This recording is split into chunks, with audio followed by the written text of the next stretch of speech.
যে তৃণমূল বলছে যে হুমায়ুন কবিরের যে বেলুন, আমরা সেই বেলুন ফুটিয়ে দিয়েছি। কে কার বেলুন ফুটাচ্ছে অপেক্ষা করুন। 3-4 দিনের মধ্যে মমতা ব্যানার্জির আসল স্বরূপ, ওই ববি হাকিমদের আসল স্বরূপ, কুণাল ঘোষদের আসল স্বরূপ তার সমস্ত মানুষের সামনে আনবো। দিয়ে এআই করছে, আমি দরকার হলে ডোনাল্ড ট্রাম্পের মেশিন নিয়ে করে দেখাবো। চিন্তা কি, ওয়েট করেন না।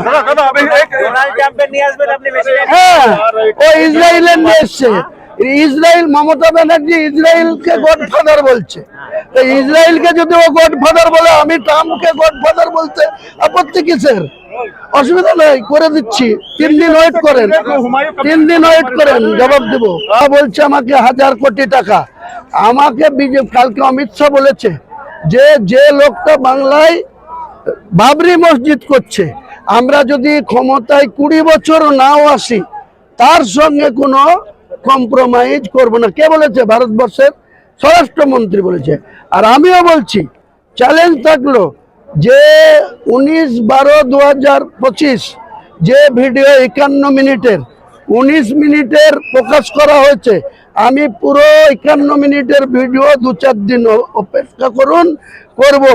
আর ওরা যাকে সাজিয়ে আমার কাছে পাঠিয়েছিল, সেই ব্যক্তিকে যেখান থেকে হোক খুঁজে বের করব, তারপরে আসল রহস্য বাংলার মানুষের কাছে। এবং জুডিশিয়ালেও কেস করেছি। আলা মিষ্টি পাঠানো হয়, কে পাঠায়? বাংলার মুখ্যমন্ত্রী। মুসলমানদের ভোট নিয়ে তিনি বাংলার মুখ্যমন্ত্রী হয়ে আছেন। আর উদ্ধব ঠাকরেকে কিভাবে ফুলের তোড়া দিয়ে তিনি সম্বোধনা দিচ্ছেন দেখে নেন, বাংলার মানুষ দেখে নিক।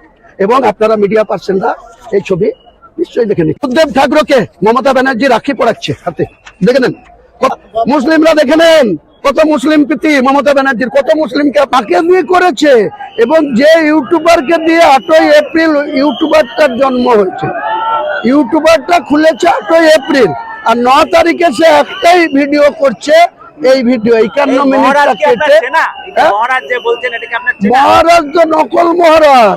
আমি তো প্রথমে বুঝতে পারিনি, যে যখন এটা প্রকাশ করলো তখন তো বুঝে গেছি যে নকল মহারাজকে। এটা বাংলার মুসলমানদের বলা হচ্ছে যে হুমায়ুন কবির নাকি মুসলমানদের আবেগ নিয়ে খেলেছে, বাবরি মসজিদ নিয়ে খেলেছে। বাবরি মসজিদে যত টাকা পেয়েছি ব্যাংকের মাধ্যমে এবং দান বক্সে, তার টোটাল হিসাব আছে। যা টাকা পেয়েছি তার থেকে আমার নিজের 2খানা রাইস মিল ছিল, একটা রাইস মিল বিক্রি করে দিয়েছি, সেই টাকা এখানে লাগিয়েছি ল্যান্ড কিনতে গিয়ে। যা টাকা পেয়েছি, মুখে অনেকে অনেক কিছু বলেছিল। একজন বলেছিল এত কোটি দেবো, একজন হাজি ওই এতে দক্ষিণ 24 পরগনার, সেখানে 3-4 বার করে সে 1 কোটি টাকার ঘোষণা করেছিল। তাকে অভিষেক হুইপ দিয়ে 1টা টাকাও দিতে দেয়নি। কাজে আমাদের যা টাকা পেয়েছি, আমি মুসলমানের ছেলে কসম খেটে বলছি, 1টা পয়সা যদি এখান থেকে সরানোড়া করে থাকি, তাহলে আমি জাহান্নামে যাব, আমি মুসলমান থেকে খারিজ হয়ে যাব। আমার নিজের ব্যবসার টাকা 1,55,00,000 টাকা এখানে ঢুকে আছে। আমি রাইস মিল বিক্রি করে সেই টাকা এখানে ঢুকে আছে। আর যারা